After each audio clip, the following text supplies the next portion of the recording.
आतंकियों ने यहां पर घात लगाकर सेना के 2 वाहनों को निशाना बनाया, जिसमें भारतीय सेना के 4 जवानों ने देश के नाम सर्वोच्च बलिदान दिया।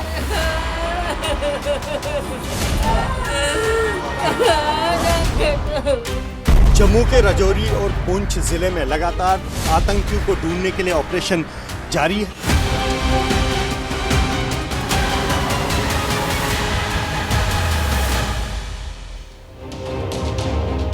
नमस्कार, स्वागत है आपका। आप देख रहे हैं आगे का एजेंडा। आपके साथ हूं मैं दीपा बाफेला। नमस्कार, मैं हूं आपके साथ जया मिश्रा। देखिए, शहादत, गम, गुस्सा और गर्व, बात करेंगे देश के लिए अपनी जान कुर्बान करने वाले बहादुर सपूतों की। लेकिन सबसे पहले इस वक्त की बड़ी खबर आपको बता दें। भारत के मुस्तैद जवानों ने पाकिस्तान की तरफ से आतंकियों की घुसपैठ की साजिश नाकाम कर दी है। ये बड़ी खबर है और बड़ी खबर यह है कि आतंकियों की घुसपैठ में पाकिस्तान की सेना मदद कर रही थी। भारत की सेना का ध्यान भटकाने के लिए पाकिस्तान की सेना ने अपने ही पोस्ट में आग लगा दी ताकि इसकी आड़ में घुसपैठ वहां पर कराई जा सके। भारत के मुस्तैद जवानों ने उनके मंसूबों को नाकाम कर दिया और जवाबी एक्शन में एक आतंकी वहां पर मारा गया है। एक आतंकी का शव लेकर घुसपैठिए वहां से भागते हुए दिखाई दिए। ये इस वक्त की बड़ी खबर है। घुसपैठ की कोशिश को नाकाम किया है सुरक्षा बलों ने। बिल्कुल, और लगातार ये बड़ा अपडेट आपको दे रहे हैं। जम्मू कश्मीर के अखनूर में घुसपैठ की कोशिश नाकाम कर दी गई है। पाक सेना की मदद से घुसपैठ की कोशिश हो रही थी। पाक सेना ने अपनी पोस्ट में ही आग लगा दी थी क्योंकि वो घुसपैठ करा सके। एक आतंकी को ढेर किया गया, शव लेकर भागते हुए घुसपैठिए दिखाई दिए हैं।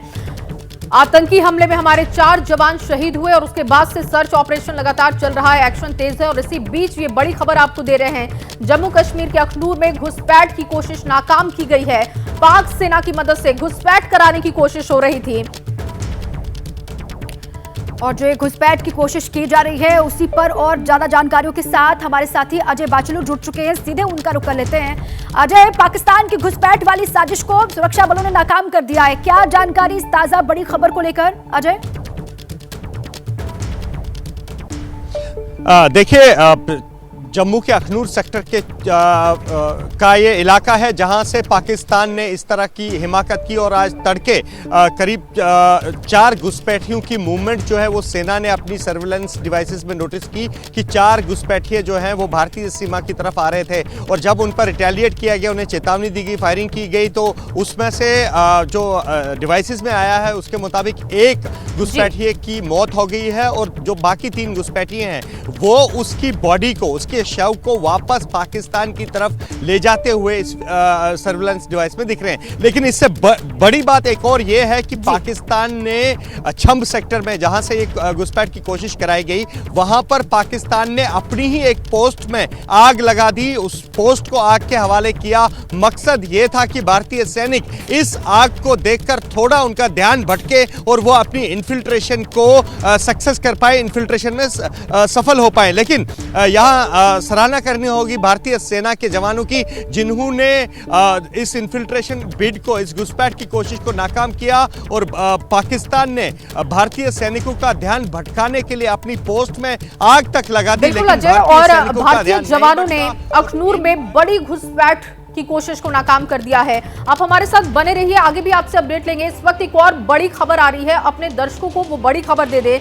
बड़ी खबर पुंछ से, जहां पुंछ आतंकी हमले पर यह बड़ी खबर, बड़ा अपडेट है कि सेना का सर्च ऑपरेशन इस वक्त जारी है। डेरा की गली इलाके में चल रहा है सर्च ऑपरेशन। एनआईए भी अपनी जांच कर रही है। आतंकी हमले की जांच शुक्रवार को एनआईए ने घटनास्थल का दौरा किया और एनआईए की जांच चल रही है। सेना का सर्च ऑपरेशन चल रहा है। इस बीच आपको बड़ी खबर, बड़ा अपडेट ये भी दे रहे थे कि घुसपैठ की कोशिश अखनूर में नाकाम की गई है। दूसरी तरफ जहां पुंछ में आतंकी हमला हुआ, वहां पर सर्च ऑपरेशन तेज है। एनआईए की टीम लगातार हमले की जांच कर रही है। जो घटनास्थल है वहां पर एनआईए की टीम पहुंची थी, घटनास्थल का दौरा किया गया। देखिए, डेरा की गली इलाके में सर्च ऑपरेशन सेना का वहां पर लगातार चल रहा है। एनआईए भी इस पूरे ही आतंकी हमले की जांच कर रही है। शुक्रवार को एनआईए ने घटनास्थल का दौरा किया। अब आपको जो वीर जवानों ने शहादत दी है उनकी तस्वीर हम दिखा रहे हैं। 4 हमारे जवान वीरगति को प्राप्त हो गए हैं, उनकी शहादत हुई है। नापाक नायक वीरेंद्र सिंह जो शहीद हुए हैं, नापाक हरकत जो की है पाकिस्तान ने, आतंकवादियों ने जो कोशिश की, जो घटना हुई है उसके बाद 4 जवान शहीद हुए। राइफलमैन चंदन कुमार की भी शहादत हुई है और नायक करण कुमार भी शहादत इनकी हुई है। इसके अलावा राइफलमैन गौतम कुमार जो कि उत्तराखंड के कोटद्वार के रहने वाले हैं, इनकी भी शहादत हुई है। और इस जहां पर शहादत हुई पुंछ में, जहां आतंकी हमला हुआ, वहां पर सर्च ऑपरेशन सेना की तरफ से लगातार किया जा रहा है। डेरा वाली गली ये है, ये पूरा इलाका जहां पर सर्च ऑपरेशन तेज है और इस पूरे ये मामले को लेकर एनआईए भी अपनी जांच को आगे बढ़ा रही है। शुक्रवार को एनआईए ने घटनास्थल का दौरा वहां पर किया। बिल्कुल, और जिस इलाके में मुठभेड़ हुई है वो इलाका अब आपको समझाते हैं। देखिए किस जगह पर ये मुठभेड़ हुई, ये इस वक्त हमने आपके सामने रख दिया है। ये पूरा आप देख रहे हैं जम्मू कश्मीर और ये पुंछ इलाका जहां पर ये आतंकी हमला हुआ और घने जंगल का ये पूरा इलाका है। बिल्कुल, और देखिए डेरा की गली, ये जो इलाका आप देख रहे हैं यहाँ पर, इन इलाकों में सेना पर बड़े हमले हुए हैं। राजौरी पुंछ का इलाका दहशतगर्दी का केंद्र ये है डेरा की गली, जहां पर सर्च ऑपरेशन इस वक्त भी चल रहा है। बिल्कुल, और कठिन इलाका है, मौसम परेशान यहाँ पर करता है, इसलिए जवानों के लिए भी काफी दिक्कत आती है।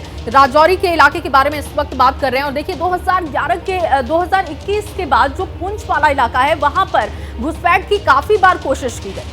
और देखिए आतंकियों के सफाई में करीब 1 साल का वक्त लगेगा, ये कहा जा रहा है। कठिन इलाका है राजौरी का, मौसम यहाँ पर परेशान करता है और पूरी सफाई आतंकियों की किस तरीके से हो, इस पर सेना आगे भी काम कर रही है, सरकार भी आगे काम कर रही है। हमारे साथी इसी खबर पर विस्तार से आप तक जानकारी पहुंचाने के लिए जुड़ चुके हैं। अजय बाचलू पुंछ से हमारे साथ हैं, आसिफ कुरैशी है श्रीनगर से जुड़ चुके हैं, अजातिका सिंह हमारे साथ कानपुर में शहीद नायक करण कुमार के घर से मौजूद हैं और साथ ही शशांक कुमार नवादा से शहीद राइफलमैन चंदन कुमार के घर से हमारे साथ जुड़े हुए हैं। और सबसे पहले अजय से ही बात करते हैं क्योंकि बड़ी खबर हमने अपने दर्शकों को दी कि सर्च ऑपरेशन अभी भी चल रहा है। एनआईए की टीम भी घटनास्थल के दौरे के बाद वहां पर जिस तरीके से लगातार जानकारी जुटा रही है। अजय, क्या अपडेट है फिलहाल वहां पर, किस तरीके से डेवलपमेंट हो रहा है और क्या क्या जानकारी अब तक एनआईए की टीम के पास है? देखिए एनआईए की टीम जो है वो वहाँ गई थी, कल वहाँ पर गई थी और इसमें एक बड़ा अपडेट मैं ये भी दे दूं कि आज स्टेट इन्वेस्टिगेटिंग एजेंसी जो कि एनआईए की तर्ज पर प्रदेश में बड़े मामलों को देखती है, तो स्टेट इन्वेस्टिगेटिंग एजेंसी की टीम भी संभवतः उस इलाके का दौरा करेगी जहां पर यह हमला हुआ था। और हमले को लेकर अपडेट ये भी है कि पूरे इलाके में व्यापक सर्च ऑपरेशन चलाए जा रहे हैं और व्यापक सर्च ऑपरेशन में एहतियात इस बात का बरता जा रहा है क्योंकि ये काफ़ी कई किलोमीटर तक फैला हुआ ये घना जंगल है, बड़ा जंगल है और इस जंगल में कुछ परिवार भी रहते हैं, खानाबदोश परिवार रहते हैं, तो उन परिवार वालों को किसी तरीके की कोई दिक्कत ना हो इस ऑपरेशन से और वहाँ जो सिविलियंस हैं, जो ग्रामीण हैं, उन्हें कोई दिक्कत ना हो, इसको लेकर वहां पर एहतियात बरती जा रही है। और इस बीच एक अपडेट यह भी है कि जहां पर ये ऑपरेशन चल रहे हैं वहां पर 3 संदिग्ध डेड बॉडीज, शव जो हैं वो बरामद हुए हैं। शव किसके हैं, कहां से हैं, इस बाबत अभी जांच वहां चल रही है। तो वहां पर 3 शव भी जो हैं वो बरामद हुए हैं और अभी भी जो है वहां पर ऑपरेशन चल रहे हैं। इंटरनेट बता दूं राजौरी और पुंछ में बंद कर दिया गया है, इंटरनेट पर पूरी तरह से प्रतिबंध है और लगातार वहां पर सेना, पुलिस और दूसरे अर्धसैनिक बल जो हैं वो लगातार वहां पर सर्च ऑपरेशन चला रहे हैं। जी बिल्कुल ठीक है, राजौरी और पुंछ में इंटरनेट सेवाएं बंद हैं, ये जानकारी अजय बाचलू हमारे साथी साझा करते हुए, और साथ ही सर्च ऑपरेशन वहां पर चल रहा है। सिविलियन को परेशानी ना हो, आम जो नागरिक है उनको दिक्कत ना हो, इस बात का भी ख्याल रखा जा रहा है। एनकाउंटर साइट से 3 नागरिकों के शव मिले हैं, ये जानकारी, और ये बड़ी खबर है। आतंकियों ने जो हरकत की और जिस तरीके से लगातार अब एक्शन भी लिया जा रहा है, सर्च ऑपरेशन भी चल रहा है, इस बीच में एक खबर है एनकाउंटर साइट से 3 शव मिले हैं इस वक्त, ये बड़ी खबर है। तो बड़ा अपडेट आपको दे रहे हैं, मौत की वजह का खुलासा नहीं हुआ है, ये 3 शव किसके हैं अब इसकी जानकारी जुटाई जा रही है। तो लगातार एक के बाद एक अपडेट सामने आ रहा है और पुंछ से बड़ी खबर बता रहे थे। एक और बड़ी खबर आपको दे दे, आतंकी हमले के बाद कश्मीर में अलर्ट हो चुका है। कश्मीर घाटी में आतंकी हमले का अलर्ट है, पूरी घाटी में सुरक्षा व्यवस्था बढ़ा दी गई है। पूरी घाटी को इस वक्त संवेदनशील माना जा रहा है, संवेदनशील जगहों पर सुरक्षा बलों की तैनाती वहां पर की गई है। हमले का अलर्ट है, आतंकी हमले का अलर्ट। आपको बताएं कि जो आतंकी हमला हुआ उसमें 4 जवान शहीद और उसके बाद से सर्च ऑपरेशन चल रहा है। बड़ा अपडेट इस वक्त यह है कि इस वक्त कश्मीर में अलर्ट हो चुका है। आसिफ मेरे सहयोगी बने हुए लगातार हमारे साथ। आसिफ, क्योंकि कश्मीर में अलर्ट हो चुका है, संवेदनशील जगहों पर पुलिस बल की तैनाती हो चुकी है, जवानों की तैनाती हो चुकी है। इस वक्त वहां पर क्या माहौल है और किस तरीके से इस पूरे सिचुएशन को कंट्रोल करने की कोशिश?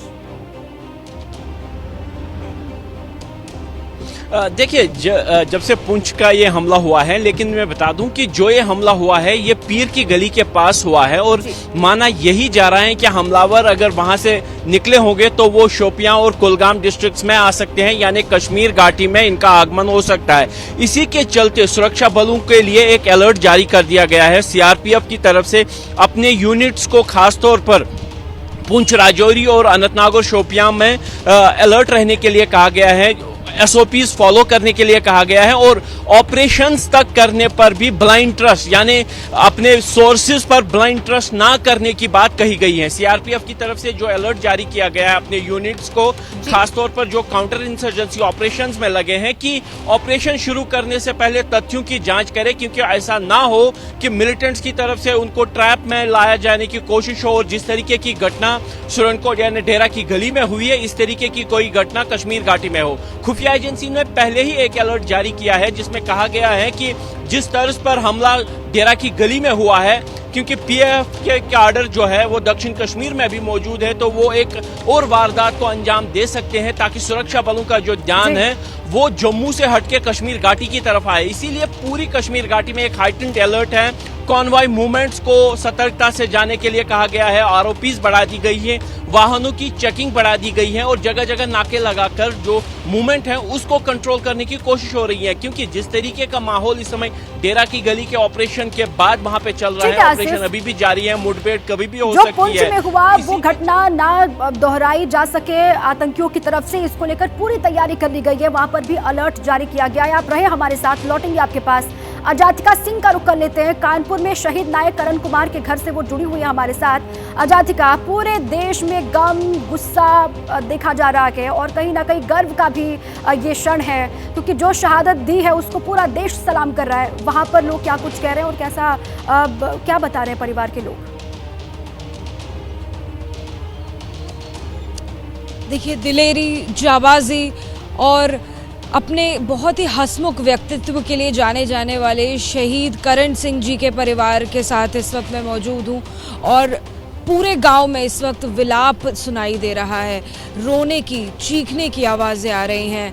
जाहिर तौर पर जो दुख है, मातम है, वो इस गांव में देखा जा सकता है, क्योंकि शहीद करण सिंह जी अब नहीं रहे। उनका परिवार मेरे साथ है, उनके पिताजी हैं मेरे साथ में, बालक राम जी। पूरा देश बेटे को सलाम कर रहा है। इस मुश्किल वक्त में परिवार के लिए बहुत ज़्यादा संवेदनशील है ये समय। क्या ऐसा कुछ है जो आप बोलना चाहते हैं? क्या ऐसा कुछ है जो सरकार तक आप अपनी बात पहुंचाना चाहते हैं? जी, सरकार को तो अपने एक बेटा समर्पित कर दिया, एक बचा है, उसको खाने का, उसको मालूम को नौकरी दे दी जाए। 2 महीने उनकी शादी कर रहा है, तो सरकार से अगर कुछ मिल जाएगा तो सारा मिल जाएगा। आपकी आखिरी बार जब बात हुई थी तो क्या बोले थे करण जी? फरवरी में आएंगे और 2 महीनों की शादी तय कर लेना। शादी करने का विचार कर रहे थे? हमको वहाँ जाना था कि हम देख आएंगे, वो कह रहा था हम आएंगे फरवरी में तो देख करके फिर शादी कर देंगे। वो भी आए नहीं, हादसा हो गया, चला गया। फ़ोन पर आपकी बात हुई क्या? जी। क्या बोलते थे फ़ोन पर? फ़ोन पर घर के पूरी मतलब जो है सब पूछते थे हाल चाल, सबकी देख रेख करता था, ये सब किया करता था। परिवार के लिए बहुत ही, ऐसे में हमारे लिए भी सवाल पूछना मुश्किल है। आपको आंखें उनकी भरी हुई नज़र आएंगी। परिवार की भी मैं आपको तस्वीरें दिखा देती हूँ। ये गांव है शहीद करण सिंह यादव जी का। दूर दूर तक हमें जहाँ आवाज़ है वो महिलाओं के रोने की, विलाप करने की आ रही है। जैसे ही खबर मिली परिवार को कि अब करण नहीं रहे, तो ऐसे में उनकी 2 बेटियां आप तस्वीरों के ज़रिए देखेंगे, उनकी 2 जवान बेटियां अपने पिता का इंतज़ार कर रही हैं। उनकी शादी की का भी जो विचार है वो करण जी कर रहे थे। उनकी बहनें भी यहाँ पर मौजूद हैं। साथ में आपको उनकी माँ की हालत दिखाई देगी। बात करना उनके लिए बेहद मुश्किल है। वो ये बात अब तक समझ नहीं पाई हैं कि अब उनका बेटा इस दुनिया में नहीं रहा। इस विश्वास में वो माँ है कि अब बेटा वापस आएगा। आसपास गांव की आप तस्वीर देखिए, जहाँ तक आपको लोग नज़र आएंगे। इस वक्त सबकी आंखें जो हैं वो गम में डूबी हुई हैं। चेहरे पर उदासी है और तमाम सवाल हैं कि वहाँ से कितना मुश्किल हो रहा होगा आपके लिए भी सब कुछ वहाँ से बता पाना, ये हम समझ सकते हैं। और परिवार के लिए कितना मुश्किल वक्त है ये भी हम देख रहे हैं। लेकिन फिर भी पिता के जज्बे को सलाम कि एक बेटे को खोने के बाद भी वो चाहते हैं कि एक बेटे को नौकरी मिल जाए फौज में। शशांक का मैं रुख करूंगी, नवादा से वो हमारे साथ जुड़े हुए हैं। शहीद राइफलमैन चंदन कुमार के घर पर इस वक्त शशांक है। शशांक, क्योंकि कानपुर की तस्वीरें हमने देखी, बिल्कुल लोगों में जिस तरीके का साहस दिखाई दे रहा है कि इस वक्त में भी ढांढस वो बंधा रहे हैं कि एक बेटा चला गया लेकिन दूसरे बेटे की नौकरी हो जाए। वहां पर नवादा में इस वक्त लोग क्या कह रहे हैं, क्योंकि देश भर में इसको लेकर गुस्सा है। कब तक पार्थिव शरीर पहुंचेगा, क्या कुछ उनकी बात अब तक हो पाई है? बिल्कुल, नवादा के नारो मुरार गांव में मैं हूं। शहीद चंदन का ये घर है। उनके छोटे भाई हमारे साथ हैं। वो 3 भाई थे, वो दूसरे नंबर पे थे। क्या नाम है आपका? अभिनंदन कुमार। थोड़ा चंदन क्या आप हमको तस्वीरें दिखा दीजिए। देखिए इनके हाथ में पासपोर्ट साइज फोटो है। यही वो जवान चंदन हैं जो शहीद हो गए हैं। 2017 में जो है वो सेना में बहाल हुए थे। 2 साल से वहाँ पोस्टेड थे। अभी छठ पूजा के बाद यहाँ से वो लौटे हैं। ये बताइए आखिरी बार कब बात हुई थी आपकी उनसे? पूरा देश उनको याद कर रहा है, आपकी भी आंखें नम है, लेकिन गर्व का क्षण है। भारत माता की रक्षा करते हुए वो वीर गति को प्राप्त हुए हैं। 3 दिन पहले वो था। क्या बोल रहे थे? उनके छोटे भाई भी हमारे बस साथ हाल थे। समाचार क्या पूछे बातें हुई थे। थी? बड़े भाई हैं। और जब पिछली बार छठ पूजा पे घर आए थे तो क्या कह रहे थे? यही बोल के गए थे कि आएंगे अगला बार तो घर उर बना के जाएंगे। अच्छा, इसकी जानकारी आप लोगों को कैसे मिली? क्या वहाँ से कोई कॉल आया था? जी, रात 12:30 बजे हमको कॉल आया। क्या कहा गया? पहले कॉल उधर से आया, बोला कि आप चंदन के कौन लगते हैं? हम बोले कि उनके छोटे भाई हैं। तो वो मतलब पूरा हमको पहले दिलासा धीरज बनाया। उसके बाद बोले कि चंदन अब नहीं, शहीद हो गए हैं। फिर भी हमको बिलीव नहीं हुआ। उसके बाद फिर हम उस नंबर पे 2-3 बार ट्राई भी किए, मगर हर बार यही रिजल्ट आया। अच्छा, आज पार्थिव शरीर यहाँ पहुँचने की संभावना बताई जा रही है? अभी तो वहाँ से कुछ इन्फॉर्मेशन नहीं दी जा रही है कि कब तक आएगी शरीर। अच्छा, आप लोगों ने बात की थी कि वहाँ कोई वरीय अधिकारी से बात? देखिए उनके एक और भाई हमारे साथ हैं जो चंदन शहीद हुए हैं। वो दूसरे नंबर पे थे। आप बड़े भाई हैं। क्या नाम है आपका? मेरा नाम पीयूष कुमार है। आज क्या पार्थिव शरीर यहाँ आने की संभावना है? पार्थिव शरीर के लिए सर हम क्या करें, हमको तो कहने भी शर्म आता है।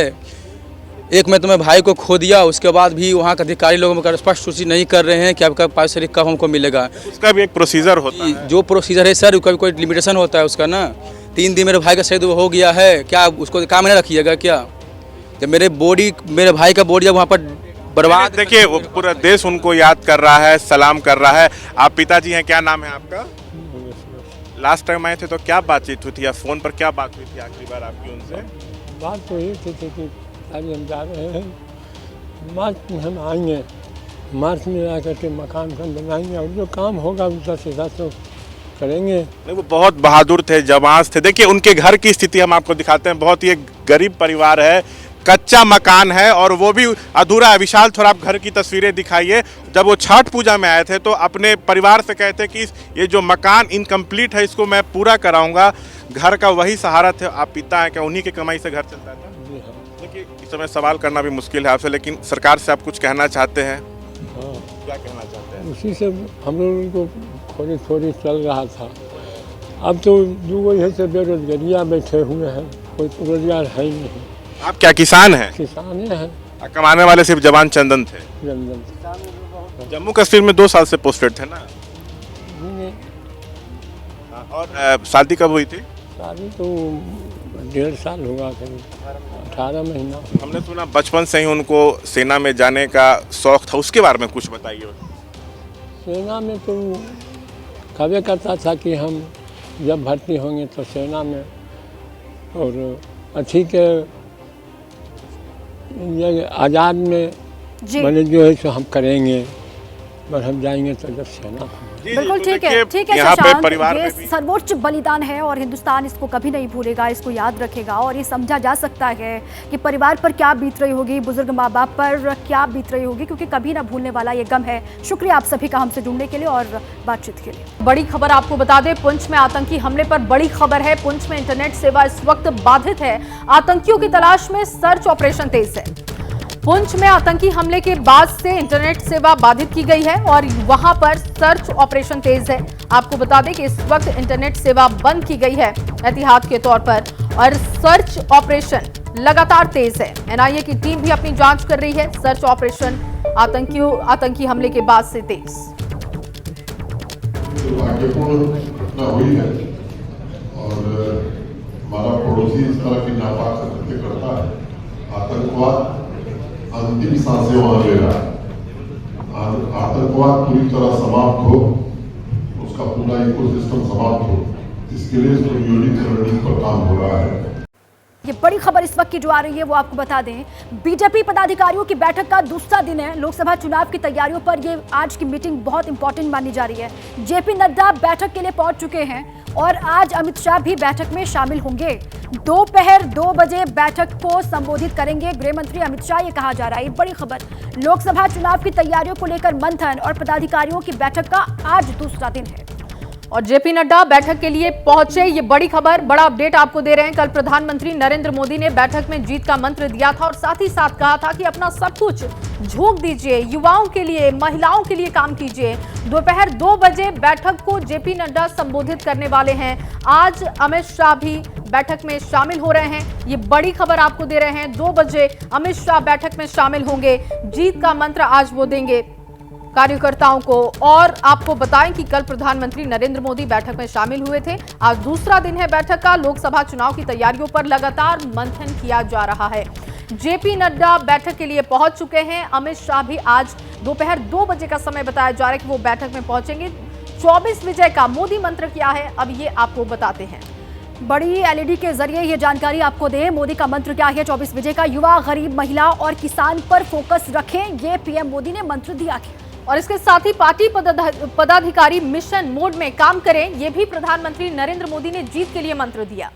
और साथ ही आक्रामक अंदाज में सोशल मीडिया पर बात रखें। उन्होंने कहा कि सोशल मीडिया पर ज्यादा एक्टिव रहें और आक्रामक अंदाज में अपनी बात रखें।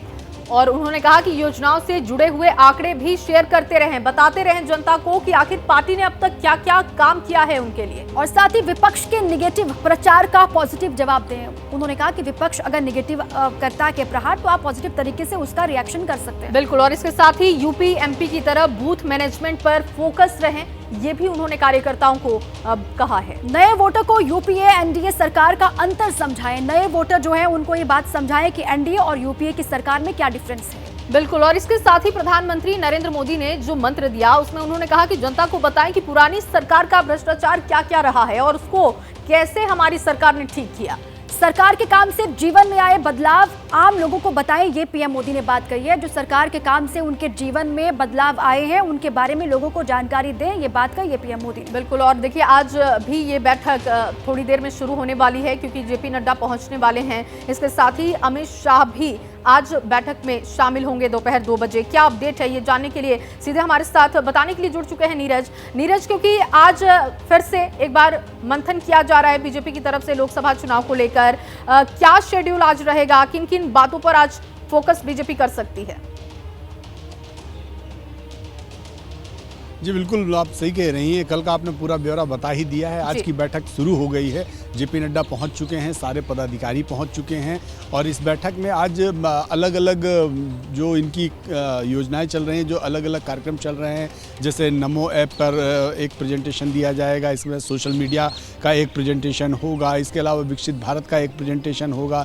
यही नहीं, बूथ मैनेजमेंट कैसे किया जाए, सुनील बंसल उसका एक प्रेजेंटेशन देंगे, एक रखेंगे। और जो सबसे इम्पॉर्टेंट है, 2 बजे खुद गृह मंत्री अमित शाह इस बैठक में शामिल होंगे और फिर शाम तक वो इस बैठक में रहने वाले हैं। आज जो सबसे इम्पोर्टेंट चीज़ होने वाली है वो ये होने वाली है कि इस बैठक में राम मंदिर के उद्घाटन कार्यक्रम को लेकर चर्चा होगी और एक विस्तृत प्लान बनेगा कि कैसे राम मंदिर के उद्घाटन कार्यक्रम को देश के कश्मीर से लेकर कन्याकुमारी तक हर बूथ तक पहुंचाया जाए, हर मंदिर, हर गुरुद्वारे, हर मठ पर इसका जो है लाइव प्रसारण कराया जाए और लोगों को दिखाया जाए कि कैसे इस देश में जिस राम मंदिर को लेकर सालों तक सियासत चली, 500 साल से लड़ाई चली, उस राम मंदिर को आज बनते हुए दुनिया देख रही है और उसके अलावा उसका उद्घाटन होते हुए दुनिया देख रही है। खुद भारत के प्रधानमंत्री उसका उद्घाटन करने पहुंचे और देश के तमाम जो संभ्रांत लोग हैं उस कार्यक्रम का लाइव प्रसारण देख रहे हैं। तो ये भारतीय जनता पार्टी की एक बड़ी योजना है जिसका आज डिस्कशंस होगा और उस पर एक विस्तृत प्लान बनेगा। खुद BL संतोष जो भारतीय जनता पार्टी के संगठन मंत्री है वो इस कार्य विस्तार चर्चा पर चर्चा करेंगे और उसको क्रियान्वयन के लिए सभी पदाधिकारियों को रखेंगे कि आप अपने अपने राज्यों में जाएं और जैसे यहाँ पर जिस बात पर चर्चा हो रही है ठीक इसी तरह से अपने राज्यों के पदाधिकारियों के साथ चर्चा करें और उसको एक कार्य योजना में तब्दील करें और बूथ तक इसको ले जाएं। ये प्लानिंग बिल्कुल ठीक है नीरज। और आज भी जो है वो 24 के चुनाव को लेकर तो मंथन होगा ही, साथ ही एक अहम जानकारी नीरज ने दी कि राम मंदिर के उद्घाटन समारोह को लेकर भी आज की बैठक में चर्चा होगी। शुक्रिया आपका नीरज पूरी जानकारी के लिए। और देखिए, बीजेपी ने जिस तरीके से MP, छत्तीसगढ़ और राजस्थान में जीत हासिल की, विपक्ष को 24 के लिए संदेश दे दिया है, क्योंकि इन राज्यों में अच्छी खासी लोकसभा की सीटें हैं जो किसी भी पार्टी को केंद्र की सत्ता में विराजमान करने में अहम भूमिका अदा कर सकती हैं। ऐसे में सबसे बड़ा सवाल है कि क्या इन नतीजों ने बीजेपी के लिए मिशन 2024 की राह को आसान कर दिया है, क्योंकि जिस तरह के PM मोदी चुनावी तैयारियों का मंथन वो करते हुए दिखाई दे रहे हैं, विपक्ष अब तक इंडिया गठबंधन का संयोजक ही नहीं बना पाई है। देखिए इसी पर एक खास रिपोर्ट।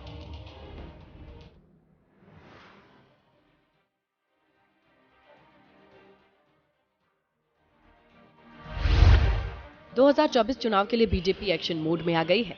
अगले साल होने वाले चुनाव में हैट्रिक के लिए पदाधिकारियों को जीत का मंत्र दिया जा रहा है। दिल्ली में बीजेपी पदाधिकारियों की बैठक में प्रधानमंत्री नरेंद्र मोदी ने भी हिस्सा लिया। उसमें उन्होंने 2024 में किन मुद्दों को उठाना है, विपक्ष का सामना कैसे करेंगे, इसका मंत्र भी दिया। प्रधानमंत्री मोदी के जीत के ब्लूप्रिंट के मुताबिक अब सभी पदाधिकारियों को मिशन मोड में काम करना पड़ेगा। सभी को सोशल मीडिया पर आक्रामक अंदाज में बातें रखनी होंगी। सोशल मीडिया प्लेटफॉर्म के जरिए सरकार की योजना से जुड़े हर डेटा को भी लगातार शेयर करना होगा। पीएम ने इस बात पर भी जोर दिया, विपक्ष जो नेगेटिव प्रचार करता है उसका जवाब पॉजिटिव अंदाज में देना होगा। जिन राज्यों में भारत विकसित यात्राएं निकल रही हैं, उन पर फोकस किया जाए। नए मतदाताओं को यूपीए सरकार और एनडीए सरकार के अंतर समझाने के लिए विशेष अभियान चलाए जाएं। पीएम मोदी ने यूपी और एमपी का उदाहरण देते हुए बीजेपी के फेवर में वोट बढ़ाने के लिए बूथ मैनेजमेंट पर फोकस करने की सलाह दी। पीएम मोदी ने ये भी साफ किया कि आगामी लोकसभा चुनाव में सिर्फ 4 जातियों पर फोकस किया जाएगा: युवा, गरीब, महिला और किसान। बीजेपी ने 2024 के लोकसभा चुनाव के लिए नहीं हकीकत बुनते हैं, इसीलिए सब मोदी को चुनते हैं का नारा दिया है। अब बीजेपी ने इस नारे के जरिए फिर से नैरेटिव को हवा दे दी है, जहां पर मुकाबला मोदी बनाम कौन रहने वाला है। अब तक एक तरफ बीजेपी एक्शन मोड में दिखाई दे रही है, वहीं दूसरी तरफ इंडिया गठबंधन अभी तक सीट शेयरिंग पर कोई भी फैसला नहीं ले पाई है। इसके ऊपर कई राज्यों में अभी भी पार्टियों के बीच तनातनी का दौर जारी है। विपक्ष का एक ओर जहां अभी तक ये नहीं तय हो पा रहा कि उनके इंडिया गठबंधन का संयोजक कौन होगा, पीएम का उम्मीदवार कौन होगा, किस राज्य में कौन कितनी सीटों पर चुनाव लड़ेगा। हालांकि गठबंधन के नेता जल्द ही सभी मुद्दों पर सहमत होने की बात कह रहे हैं कि हम सब मिलकर अपने संविधान को बचाने के लिए 2024 में भाजपा जो तानाशाहों की सरकार है उनको रोकने का काम करें। बीजेपी की तरफ से 400 पार का नारा दिया जा रहा था, अब आप लोगों को लगता है कि वो देश की जनता तय करेगी और उसका जवाब मिल जाएगा उनको। सीट बंटवारे पर चर्चा हुई है और वो हुआ है कि जल्दी से जल्दी मैक्सिमम 15 से 20 दिनों में सभी राज्यों में सीटों का बंटवारा हो जाए। इंडिया गठबंधन में कोई दिक्कत नहीं है, सब कोई दिक्कत नहीं, एकदम ये आपको दिक्कत दिख रहा है, कोई दिक्कत नहीं है। इंडिया गठबंधन मजबूती के साथ होगा और 2024 में भारतीय जनता पार्टी को हटाने का काम इंडिया गठबंधन करेगा। हालांकि कांग्रेस ने 2024 के लिए पी चिदम्बरम के नेतृत्व में घोषणा पत्र कमेटी का गठन किया है। कांग्रेस की घोषणा पत्र कमेटी में प्रियंका गांधी, सिद्धारमैया, शशि थरूर, इमरान प्रतापगढ़ी समेत कुल 16 नेताओं के नाम शामिल किए गए हैं। लेकिन बड़ा सवाल यही है कि बीजेपी जिस तरीके से चुनाव की तैयारी में जुटी है, इंडिया गठबंधन कब चुनाव की रेस में आगे आएगा।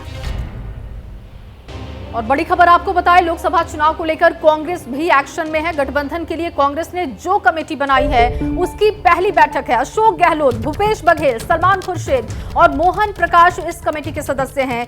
यही कमेटी इंडिया गठबंधन में शामिल दलों से सीटों के तालमेल पर बात करेगी। और इसी पर हमारे साथी जैनेंद्र जुड़ चुके हैं फोन लाइन पर, सीधे उन्हीं का रुख कर लेते हैं। जैनेंद्र, एक और तो बीजेपी की तैयारी दिखाई दे रही है, लगातार बैठक भी चल रही है, और दूसरी ओर कांग्रेस भी एक्शन मोड में। गठबंधन के लिए जो नई कमेटी बनाई थी उसकी भी बैठक होने वाली है, पहली बैठक।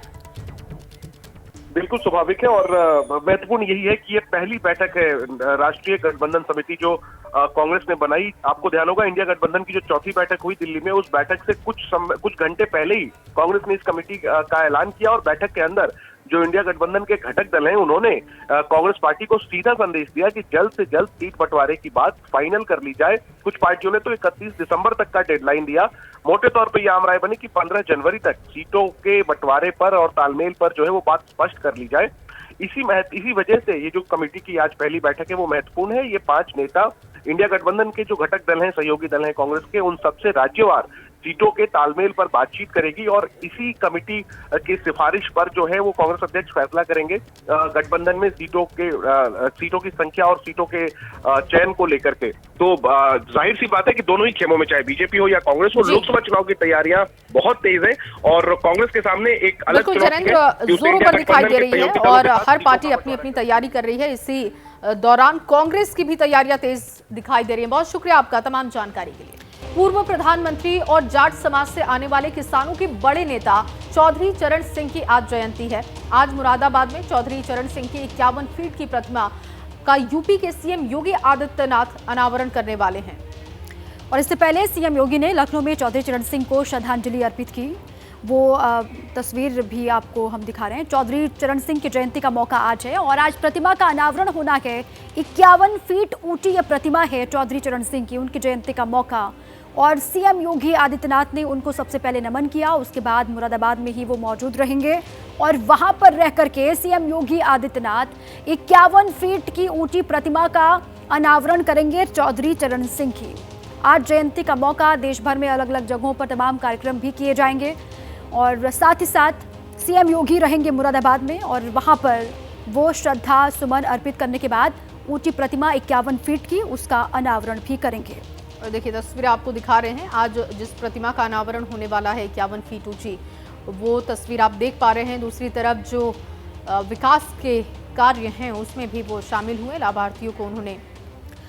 और देखिए मुरादाबाद में चौधरी चरण सिंह की प्रतिमा का अनावरण होने वाला है, लेकिन उनके पोते जयंत चौधरी इस कार्यक्रम में शामिल नहीं होंगे।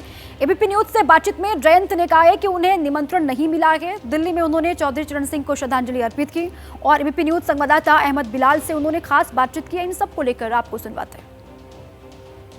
जैन जी, आज आप किसान घाट पर चौधरी चरण सिंह की जयंती पर उन्हें श्रद्धांजलि अर्पित कर रहे हैं। वहीं दूसरी तरफ देश के सूबे के मुख्यमंत्री योगी आदित्यनाथ आज मुरादाबाद में रहेंगे और वो भी 51 फीट की चौधरी चरण सिंह की प्रतिमा का अनावरण करेंगे। आपको भी निमंत्रण दिया गया है कि आप वहां जाएंगे? नहीं, मुझे निमंत्रण नहीं मिला विधिवत तौर से, मैं साफ तौर से ये कह रहा हूँ, लेकिन मेरी बधाई है, मेरी शुभकामनाएं हैं। समाज के लोगों ने वहाँ प्रयास किया, मूर्ति का निर्माण कराया। अखिल जाट सभा की तरफ से भी ये कार्यक्रम रखा गया है। क्या आपको नहीं लगता कि चूंकि लेगेसी इतनी बड़ी है चौधरी चरण सिंह की, तो आप लोगों को राजनीतिक जो बैरियर है इससे ऊपर उठ करके आपको भी उस कार्यक्रम में शिरकत करने जाना चाहिए? मैं यहाँ कार्यक्रम में किसान घाट हम लोग हर साल मनाते हैं, उसमें मौजूद हूँ। हमारे लोग भी अपने तरीके से मना रहे हैं। पूरा सप्ताह हम गांव-गांव जाके मनाएंगे। कल जो चौधरी साहब की कर्मभूमि बागपत है, वहाँ विभिन्न गाँव में कार्यक्रम है। मैं तो चाहता हूँ कि वो भी मनाएं और सिर्फ मूर्ति लगाने तक सीमित ना हो, चौधरी चरण सिंह के विचारों को भी समझें और उनके जीवन में जो उनकी शैली थी, जो काम करने का तरीका था, उसको अपनाएं। क्या आपको इस बात का भी डर है कि कहीं एक मंच साझा करने से, योगी आदित्यनाथ के साथ मंच साझा करने से कहीं ना कोई राजनीतिक नुकसान? नहीं, वो कोई भूत है क्या? मैं डरूं उनसे? मैं सेंट्रल हॉल जाऊंगा, वहाँ भारतीय जनता पार्टी के भी नेता होते हैं। ऐसी आज की वो तारीख नहीं कि हम राजनीतिक अपने जो है घेरे में रहें। चौधरी चरण सिंह बहुत विराट उनका एक जीवन रहा, काम हुए, संघर्ष रहा, हम उनको याद करते हैं। इंडिया गठबंधन की कई बैठकें हो चुकी, 4 बार बैठक हो चुकी है। सबकी कई बड़ी पार्टियों की मांग ये रही है कि मायावती जो है वो बसपा इस गठबंधन का हिस्सा बने, लेकिन जो आपके सबसे जो है प्रगाढ़ रिश्ते जिससे हैं, गठबंधन जिससे समाजवादी पार्टी, उसके कई नेता लगातार ये बात करते रहते हैं कि बसपा से गठबंधन नहीं करेंगे। आपकी क्या राय? ना तो कोई बड़ी मांग हुई है और ना ही कोई बड़ा विरोध हुआ। राय हो सकती है अलग अलग, उसमें क्या बात है, यही तो लोकतंत्र है। आपकी क्या राय है? तंत्र का जादू होता है। आपकी क्या राय है? अलग अलग राय लेके भी आपकी क्या राय है? हम एक निर्णय लेते हैं, निर्णय वो होगा जो इंडिया घटक दलों का होगा। आपकी क्या राय है? क्या बसपा को इंडिया गठबंधन का हिस्सा होना चाहिए? देखिए, अब कोई जबरदस्ती लोग क्या उनको उन्होंने कभी राय रखी है कि वो आना चाहते हैं बस। ममता बनर्जी ने इसी इंडिया गठबंधन की चौथी बैठक में मल्लिकार्जुन खड़गे का नाम प्रधानमंत्री के तौर पर आगे किया। अरविंद केजरीवाल ने उसका समर्थन किया। आपका क्या मत? ममता जी ने बयान दिया हो न दिया हो, मैं नहीं दे रहा कि उन्होंने क्या बोला और केजरीवाल जी ने क्या बोला और हमने क्या बोला। बहुत गंभीर नेता उसमें है, सीनियर लीडर हैं, नीतीश जी भी एक सीनियर लीडर हैं, लेकिन उन्होंने भी आज तक दावा नहीं रखा है।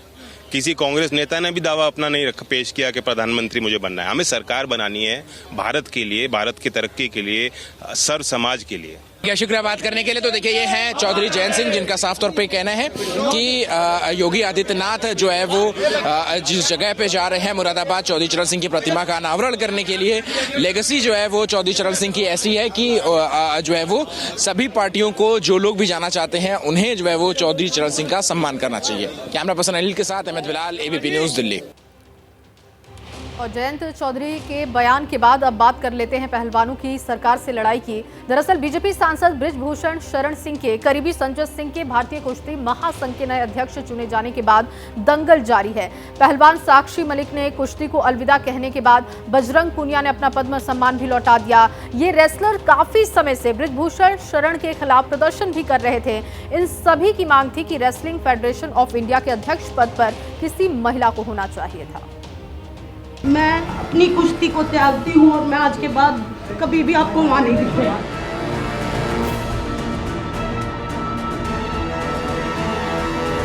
बृजभूषण सिंह और पहलवानों के बीच चल रहे दंगल ने फिर सियासी गर्मी पकड़ ली है। कांग्रेस महासचिव प्रियंका गांधी ओलंपिक मेडलिस्ट साक्षी मलिक के घर पहुंची। यहां उन्होंने साक्षी मलिक और बजरंग पूनिया के साथ मुलाकात की। प्रियंका के साथ सांसद दीपेंद्र हुड्डा भी थे। इसके बाद उन्होंने लड़ाई में साक्षी मलिक का साथ देने का भरोसा दिलाया। इससे पहले साक्षी मलिक ने हरियाणा के पूर्व मुख्यमंत्री भूपेंद्र सिंह हुड्डा, सांसद दीपेंद्र हुड्डा से मुलाकात की। दीपेंद्र हुड्डा ने सोशल मीडिया मंच एक्स पर एक पोस्ट में लिखा, भारत की एकमात्र ओलंपिक पदक विजेता महिला पहलवान बहन साक्षी ने अपने साथ हुए घोर अन्याय और केंद्र सरकार की वादा खिलाफी से परेशान होकर कुश्ती खेल से संन्यास ले लिया। ये देश की महिलाओं के सम्मान और खेल जगत के लिए अच्छे संकेत नहीं है। साक्षी मलिक और उनके पति सत्यव्रत कादयान मिले। वो अपने साथ हुई वादा खिलाफी से बेहद आहत थे। साक्षी मलिक ने बृजभूषण के करीबी संजय सिंह को भारतीय कुश्ती महासंघ का अध्यक्ष बनने के बाद 21 दिसंबर को कुश्ती से अलविदा कहने का ऐलान किया था। लड़ाई लड़ी, पूरे दिल से लड़ी, लेकिन अगर प्रेसिडेंट बृजभूषण जैसे आदमी जैसा ही रहता है, उसका बिल्कुल सहयोगी है, उसका बिजनेस पार्टनर है, वो अगर इस फेडरेशन में रहेगा तो मैं अपनी कुश्ती को त्यागती हूँ और मैं आज के बाद कभी भी आपको वहाँ नहीं दिखूंगा। साक्षी मलिक के बाद ओलंपिक में कांस्य पदक विजेता पहलवान बजरंग पूनिया ने भी अपना पद्मश्री सम्मान लौटाने का फैसला किया। बेटियों को इतना मजबूर कर दिया कि भाई साक्षी ने भी बोल दिया कि भाई मैं संन्यास ले रही हूँ। इतना मजबूर किया जा रहा है। कौन सी दबदबा, किस चीज का दबदबा है? किसको आप दबदबा दिखा रहे हैं? क्या है, तकब्बुर है, उनका घमंड है। तो ये वो फेडरेशन इसलिए चुनी जाती है कि वो खिलाड़ियों को सपोर्ट करे, दबाव के लिए नहीं। वो तो खुल के बोल रहे हैं। दूसरी ओर साक्षी मलिक के कुश्ती को त्यागने के ऐलान पर उनकी मां भावुक हो गई। उन्होंने साक्षी के राजनीति में आने के संकेत दिए। क्या लोगों को पहले पता चल जाता राजनीति में एंट्री करेगी। अब उसने अपनी कुश्ती छोड़ दी, उसने अपना भविष्य देखना, वो क्या करना उसने, वो उनकी बातें छोड़ो। वो तो दुनिया पता नहीं क्या क्या कहती रहती है, लेकिन अपनी कुश्ती दी उसने छोड़, रेसलिंग दी उसने छोड़। ऐसे लोगों के जो फेडरेशन में आए हैं तो आगे के लिए अभी उसके पास सोचने का टाइम नहीं है। अभी वो इस चीज से उभरने में उसका थोड़ा सा टाइम लगेगा, वो बाद में बताएंगे। साक्षी मलिक और बजरंग पूनिया के बड़े फैसले के बाद सियासी दलों ने भी अपनी राय रखी। ये एक अन्याय हुआ है हमारी पहलवान बेटियों के साथ। नारी सम्मान के लिए बहुत, मैं समझता हूँ कि एक चिंताजनक ये संकेत गया है, संदेश गया है देश में। बेटी बचाओ बेटी पढ़ाओ का जो नारा था, खेलो इंडिया का जो नारा था, वो धुएं में उड़ गए वो नारे। ये बड़े शर्म की बात है, बड़े दुख की बात है कि जब वो मेडल जीत कर आते हैं तो प्रधानमंत्री अपने घर पर उनको बुलाते हैं, उनसे चर्चा करते हैं, मीडिया का पूरा फुटेज प्रधानमंत्री खुद लेना चाहते हैं। लेकिन जब उन बच्चों के साथ, हमारे देश के बेटे बेटियों के साथ जब एक अपमानित घटना की गई तो उसकी एक बेसिक जांच भी नहीं कराई गई। हम लोगों ने देखा और इस तरह की घटनाएं नहीं होनी चाहिए, लोगों को न्याय मिलना चाहिए, इस पे सबका ध्यान रहना चाहिए। उनको ये लगा है कि हमको न्याय नहीं मिला, क्योंकि 6 महीने का एक आंदोलन उनका चला अधिकारी रूप पे और सरकार की तरफ से। कोई ये लगता है कि न्याय नहीं मिला हमको, तो उसी से हताश होकर उन्होंने इस तरह का कदम उठाया। ब्रजभूषण सिंह के खिलाफ मोर्चा खोलने वाले पहलवानों ने अपनी मांगों को लेकर प्रदर्शन किया। महिला पहलवानों ने मांग की थी कि ब्रजभूषण शरण का करीबी अध्यक्ष न बने, कुश्ती महासंघ की अध्यक्षता में कोई महिला हो, WFI के पैनल में महिला सदस्य जरूर हो। दरअसल महिला पहलवानों ने बीजेपी सांसद और भारतीय कुश्ती महासंघ के पूर्व अध्यक्ष ब्रजभूषण शरण सिंह पर कई आरोप लगाए थे। 18 जनवरी 2023 को ब्रजभूषण शरण सिंह पर यौन शोषण के आरोप को लेकर जंतर मंतर पर प्रदर्शन हुआ। 21 जनवरी 2023 को खेल मंत्री से मुलाकात के बाद प्रदर्शन खत्म हुआ। ब्रजभूषण के खिलाफ कमेटी बनी थी। 23 जनवरी 2023 को मैरी कॉम की अध्यक्षता में 5 सदस्यीय कमेटी बनी। 4 हफ्ते में रिपोर्ट देने को कहा गया। 12 अप्रैल 2023 को कमेटी की रिपोर्ट बनाने में देरी को लेकर बजरंग पुनिया, विनेश फोगट ने ट्रेनिंग कैंप छोड़ा। 23 अप्रैल 2023 को एक बार फिर से रेसलर जंतर मंतर पर प्रदर्शन के लिए आए। 28 अप्रैल 2023 को दिल्ली पुलिस ने ब्रजभूषण शरण के खिलाफ 2 FIR दर्ज की। 7 मई 2023 को पहलवानों के साथ किसानों ने प्रदर्शन का हिस्सा होने का ऐलान किया। 7 जून 2023 को खेल मंत्री का वादा, ब्रजभूषण का करीबी अध्यक्ष नहीं बनेगा, जिसके बाद प्रदर्शन खत्म हुआ। 5 दिसंबर 2023 कुश्ती महासंघ के अध्यक्ष पद के चुनाव के लिए 21 दिसंबर की तारीख का ऐलान हुआ। 21 दिसंबर 2023 को ब्रजभूषण के करीबी संजय सिंह को महासंघ का अध्यक्ष चुना गया। जैसे ही संजय सिंह को कुश्ती महासंघ का अध्यक्ष चुना गया, साक्षी मलिक समेत कई पहलवानों ने इसका विरोध किया। यही नहीं, साक्षी मलिक ने कुश्ती छोड़ने का ऐलान भी कर दिया। साक्षी के संन्यास के बाद पूनिया ने पद्मश्री सम्मान लौटाया। हर पक्ष से तमाम तस्वीरें सामने आई, वो हमने आपको दिखाई। अब लगातार इसको लेकर रिएक्शंस भी सामने आ रहे हैं।